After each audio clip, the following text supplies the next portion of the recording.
भाभी। राज, ये सब क्या हो गया है? भाभी, जो आदमी बुराई के रास्ते पे चलता है सारी दुनिया उसकी दुश्मन हो जाती है। पता नहीं किसने भैया पे हमला किया।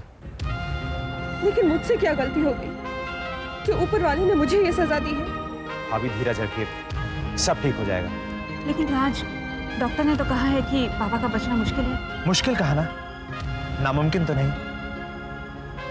डॉली, अगर तुम्हारे आंसुओं में, तुम्हारी प्रार्थनाओं में जरा सा भी असर है ना, तो देखना भैया को कुछ नहीं होगा, वो बच जाएंगे। मुझे तो समझ में नहीं आता ये सब क्या हो गया। राज, अगर तुम्हारे भैया को कुछ हो गया ना तो मैं भी नहीं बचूंगी, खत्म कर दूंगी मैं अपने आप को। भाभी, भले ही सारी दुनिया आदमी के दुश्मन हो जाए, लेकिन जब तक उसकी पत्नी का प्यार उसके साथ हो ना, तो उसका कोई कुछ नहीं बिगाड़ सकता। पता नहीं सावित्री ने अपने पति सत्यवान की रक्षा यमराज से कैसे की। आपका प्यार भैया के साथ है, देखना उन्हें कुछ नहीं होगा, तो बच जाएंगे। एक पल में सारे रिश्ते तोड़कर चली गई। ये भी नहीं सोचा कि मैं किसके सहारे जीऊंगा। जी तो रहा, सांसें चल रही हैं बस। तुम जैसा चाहती थी वैसा ही बन गया मैं, लेकिन तुम ही मुझसे दूर चली गई। हमारा बेटा यहीं मेरे पास रहकर भी दूर है मुझसे। उससे कैसे कहूं कि मैं उसका बाप हूं? नफरत करता है वो अपने बाप से। मैंने बाप होकर उसे दांव पर लगा दिया। क्या दिल भर चुका है।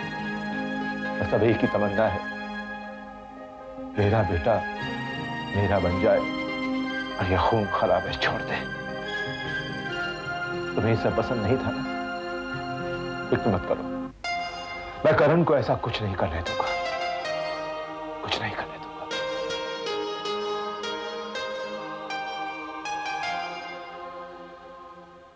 मेरा नाम मोनिका है, मिस्टर विशाल। तुम्हारा नाम जो भी हो, तुम मेरा नाम कैसे जानती? मैं ये भी जानती हूँ कि आज से 15 साल पहले तुम डीके के साथ काम किया करते थे। ये तुम कैसे जानती? डीके ने खुद मुझे बता। लगता है ये भी कोई डीके की नई चाल है। एक बात याद रखना, ये जंग मेरे और डीके के बीच में है। हमारे बीच जो भी आएगा पिस जाएगा। मतलब तुम डीके के दुश्मन हो? लेकिन डीके ने तो मुझे ऐसा कुछ भी नहीं कहा। तुम जो इतने सवाल मुझसे पूछ रही हो, Who the hell are you? तुम कौन हो? मैं स्वर्गवासी हेमंत शर्मा की बेटी हूँ। हेमंत शर्मा? इंस्पेक्टर हेमंत शर्मा की बेटी हो तुम? हाँ, जिसके खून के जिम्मेदार तुम हो। लगता है ये भी तुम्हें डीके ने कहा होगा। हाँ। उसने तुमसे झूठ बोला है। तुम्हारे बाप का असली कातिल मैं नहीं, डीके खुद है। और ये बात तुम विजय से खुद पूछो। कौन विजय? जो एक जमाने में इस शहर में इंस्पेक्टर हुआ करता था, तुम्हारे बाप का अजीज दोस्त है। विजय अंकल, अब वो कहाँ है? इसी शहर में। अगर मेरी बात का यकीन नहीं आता तो अपने बाप की मौत की असली कहानी खुद विजय से पूछ लो। हेमंत ने उसी की गोद में दम तोड़ा। मतलब डीके ने मुझे झूठ कहा? हाँ। लेकिन क्यों? ताकि तुम मेरे पीछे पड़ जाओ। अगर पहले पता होता तो आज न्यूज़पेपर की हेडलाइंस में डीके की मौत की खबर छपी होती। लेकिन अब भी कुछ नहीं बिगड़ा। मैंने अपने बाप के कातिल को मारने की कसम खाई है, जो मैं हर हाल में पूरी करके रहूंगी। Doctor how's DK now. Sir, operation करके गोली तो निकाल दी गई है। खून अधिक बह जाने से हालत नाजुक है। उनकी बचने की उम्मीद सिर्फ 5% है। हाँ, कल सुबह तक अगर मिस्टर डीके को होश आ गया तो बच सकते हैं, वरना। Thank you very much doctor.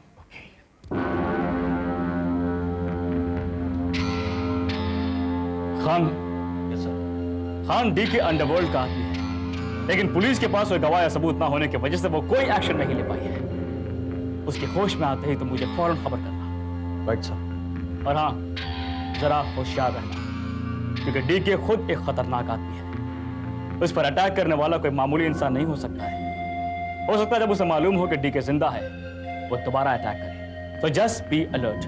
Don't worry sir, police hospital के कोने कोने में है। अगर कातिल ने इस बार दोबारा हमला करने की कोशिश की तो बच करके नहीं जा सकता है। गुड। Okay sir.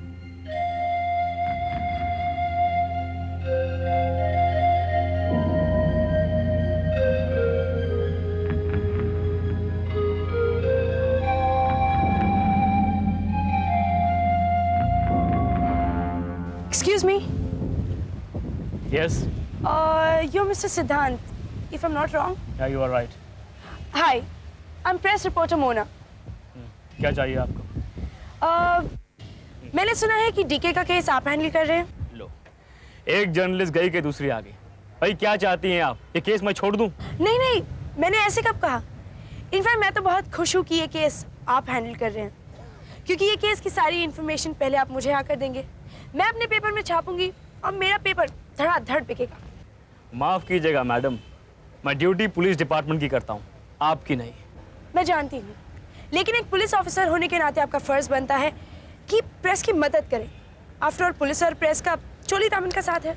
देखिए, अपना चोली दामन आप संभाल के रखिए, मुझे जाना है। I have work to do. देखिए, जाते जाते मेरे चंद सवालों का जवाब तो देते जाइए। चंद यानी कितने? 3-4? 3 या 4? 4 ही समझ लीजिए। समझिए, यकीन करूं। ठीक है, यकीन ही कर लीजिए। पूछिए, क्या पूछना है आपको? मैंने सुना है कि डीके काफी सीरियस है। अगर डीके को कुछ हो गया तो आपका अगला स्टेप क्या होगा? कातिल की तलाश।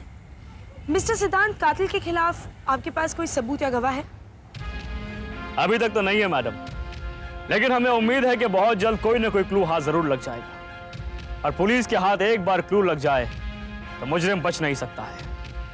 और अगर कोई क्लू हाथ नहीं लगा तो क्या मुजरिम बच जाएगा? देखिए मिस मोना, मुजरिम कितना ही चालाक क्यों ना हो, वो कभी ना कभी कहीं ना कहीं अपने जुर्म के निशान जरूर छोड़ जाता है। बाय द वे, आपके 3 सवाल पूरे हो चुके हैं। Now fourth and the final question. Mister सिद्धांत, डीके अंडरवर्ल्ड का बहुत बड़ा डॉन है और उसके खिलाफ आपके पास ना ही कोई सबूत है और ना ही कोई गवाह। अगर ऐसे में उन्हें कुछ हो जाता है तो आपको तो बहुत खुशी होगी ना? नहीं, डीके मुजरिम है, उसे सजा देना कानून का काम है। गवाह और सबूत के साथ पकड़कर उसे कोर्ट ले जाना हम पुलिस वालों का फर्ज है। जिसने भी उस पर हमला किया है उसे वही सजा मिलेगी जो एक कातिल को मिलती है। मिस्टर सिद्धांत, बस मैडम बस, हमारे 4 सवाल पूरे हो चुके हैं। वैसे भी जितना तुमने पूछा है उससे ज्यादा मैं इस वक्त तुम्हें बता भी नहीं सकता। डीके के होश आने के बाद तुम्हें अपने आगे के सवालों के जवाब मिल जाएंगे, इसीलिए उसके होश आने का इंतजार करो और तब तक ये मुझे डिस्टर्ब नहीं करना। Is that clear? इसका मतलब आपको अभी तक कुछ नहीं मालूम? आप अभी तक अनजान हैं? पुलिस को सब बातों की खबर होती है, वो किसी चीज से अनजान नहीं है। Don't forget that.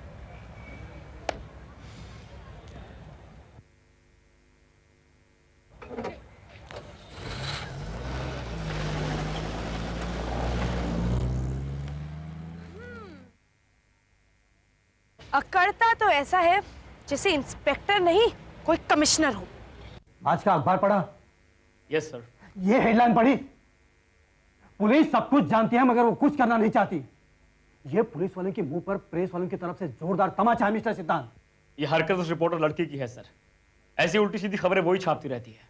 लेकिन इस न्यूज में साफ साफ लिखा है कि रिपोर्टर ने डीके के बारे में इंस्पेक्टर सिद्धांत से पूछा तो उसने साफ साफ कह दिया कि पुलिस सब कुछ जानती है मगर वो कुछ करना नहीं चाहती। सर, उसने मेरे कहने का गलत मतलब निकाल लिया। तुम एक जिम्मेदार पुलिस ऑफिसर हो सिद्धांत, कुछ भी कहने से पहले तुम्हें सोच लेना चाहिए। अखबार वाले तो कुछ भी छापते हैं लेकिन हर जाना तो हमें भुगतना पड़ता है। अब मैं लोगों को क्या जवाब दूंगा? Sorry sir. आइंदा इस बात का ख्याल रखना। अब तुम जा सकते हो। Thank you sir.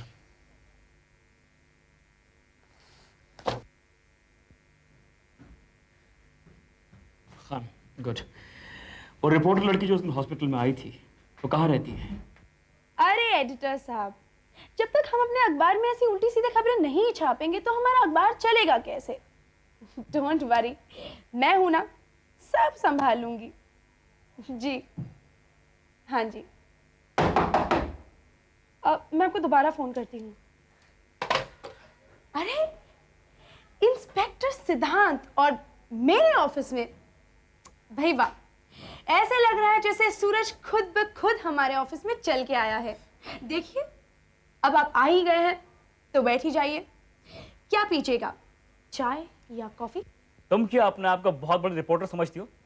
Just tell me who you think you are. घटिया अखबार की घटिया रिपोर्टर। देखिए इंस्पेक्टर सिद्धांत, आप मुझे घटिया कह सकते हैं लेकिन मेरी पोस्ट और मेरे अखबार को अगर आपने घटिया कहा तो मैं भी केस ठोक दूंगी। ओह, तो तुम मुझ पर केस थोपोगी। और नहीं तो क्या करूंगी? बस आप एक बार और घटिया कहकर तो देखिए। अरे तुम्हारा अखबार क्या, तुम भी घटिया हो। देखिए बस बहुत हो गया। अगर मुझे गुस्सा आ गया तो शराब ज्यादा बोलोगी ना तो जेल में बंद कर दूंगा। ओहो, आज आप बहुत तेवर दिखा रहे हैं। क्या बात है? इतनी मासूम मत बनो घटिया रिपोर्टर। तुमने क्या लिखा है मेरे बारे में? देखिए ये मेरा काम था और मैंने किया।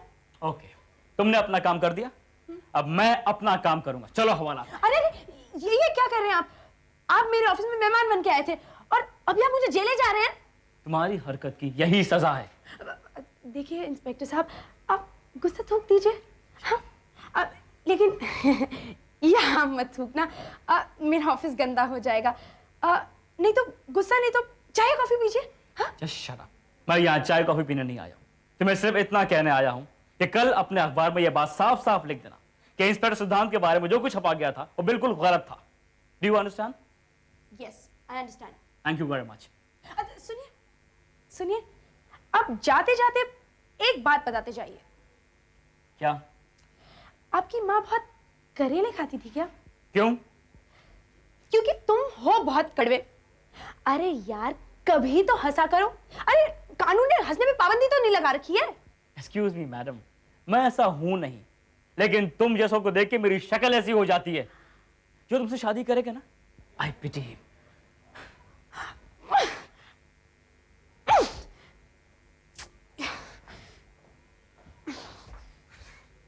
यार बहुत बहुत कड़वा है और जलेबी की तरह टेढ़ा भी। But no problem, after all jalebi मीठी होती है, चलेगा। अगर वहां तुम्हें किसी ने पहचान लिया होगा तो जानते हो उसका अंजाम क्या होगा? या तो हवालात में पहुंच जाओगे या फिर गैंग के लोग तुम्हारे पीछे पड़ जाएंगे। मिस्टर विशाल, करण तक पहुंचना इतना आसान नहीं जितना आप समझते हैं। दुनिया भर की पुलिस और माफिया गैंग आज तक मार्कोस का पीछा कर रही है, लेकिन मार्कोस का असली चेहरा आज तक किसी ने नहीं देखा। सब मुझे करण के नाम से जानते हैं। और सबसे बड़े ताजुब की तो यह बात है कि डीके पर मैंने गोली चलाई ही नहीं। क्या तुमने डीके पे गोली नहीं चलाई? जब मैंने सुना कि डीके पर हमला हुआ है तो मैंने सोचा कि यह काम तुम्हारा है। अगर तुमने डीके पे गोली नहीं चलाई तो फिर गोली किसने चलाई डीके पर? यह तो मैं नहीं जानता, लेकिन जब तक मैं वहां पहुंचा तब तक डीके पर हमला हो चुका था और मेरा शिकार मेरे हाथ से निकल गया। शायद किस्मत अब तुमसे कत्ल नहीं करवाना चाहे, और जो काम किस्मत नहीं चाहे वो काम नहीं करना चाहिए। कर एक बात मेरे समझ में नहीं आती, कभी आप कुछ कहते हैं और कभी कुछ। कभी कहते हैं डीके को मार दो, कभी कहते हैं मत मारो। आखिर आपके दिमाग में है क्या? ये तुम नहीं समझोगे करण। आग क्या होती है ये उससे पूछो जिसका घर जल चुका है। तो तुमने मुझसे डीके का प्रोग्राम इसलिए पूछा था ताकि मौका पाकर तुम उन पर हमला कर सको?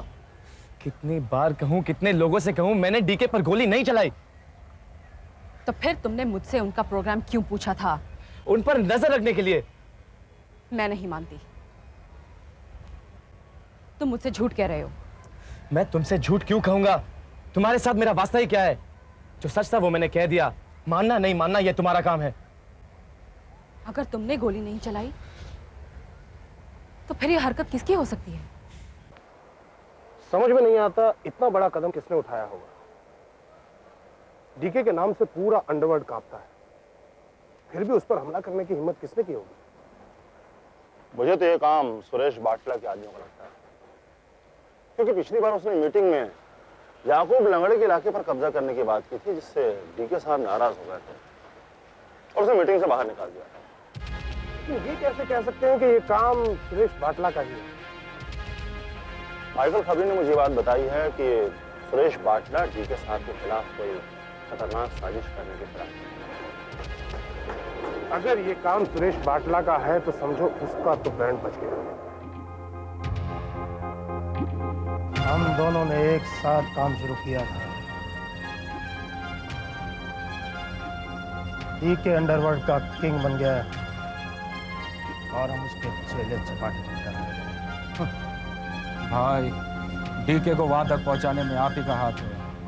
उस दिन उसने आपकी बेइज्जती करके आपको मीटिंग से निकाल डाला। और आपने क्या किया था? खाली याकूब लंगड़े का एरिया मांगा था, बस। याकूब लंगड़े के एरिया पर तो मैं कब्जा करके ही रहूंगा, लेकिन डीके ने जो मेरी बेइज्जती की थी उसका ऐसा बदला लूंगा कि अंडरवर्ल्ड की दुनिया में जब भी लोग सुरेश बाटला का नाम लेंगे तो इज्जत चलेगी। लेकिन भाई डीके सुबह तक ऊपर पहुंच गया तो अच्छा होगा, मेरे रास्ते का कांटा हट जाएगा और डीके के पालतू कुत्तों को रास्ते से हटाना मेरे बाएं हाथ का काम। भाई उस आदमी को तो मानना पड़ेगा जिसने डीके पर हमला किया है। वो जो कोई भी है हमारे काम का आदमी है, क्योंकि दुश्मन का दुश्मन दोस्त होता है। पता करो वो है कौन। मेरे को लगता है किसी ने डीके की सुपारी दे डाली है। डीके भले ही किसी के भी हाथ से मारा जाए, नाम तो मेरा ही आएगा। मैं डीके के खिलाफ कोई ना कोई कदम उठाने वाला हूं। ये बात अब तक डीके के ग्रुप पे पहुंच चुकी होगी। भाई ये तो जबरदस्ती लेने के देने पड़ जाएंगे, क्योंकि जब बिना कुछ किए दुश्मन का पत्ता साफ हो रहा है तो हम क्यों बेकार में पंगा लें और जबरदस्ती हमारे नाम पर बिल फटे। मैं तो कहता हूं कि हमें इस वक्त ऐसा कुछ करना चाहिए जिससे किसी को हम पर कोई शक ना हो। मुझे क्या करना है मैंने सोच लिया है। एक इंफॉर्मेशन लाया हूं। आइए मैडम, कुछ इन्फॉर्मेशन लाया है। डीके मरा नहीं, जिंदा है, यही ना? हाँ। आज नहीं मरा तो कल मर जाएगा, सिंपल।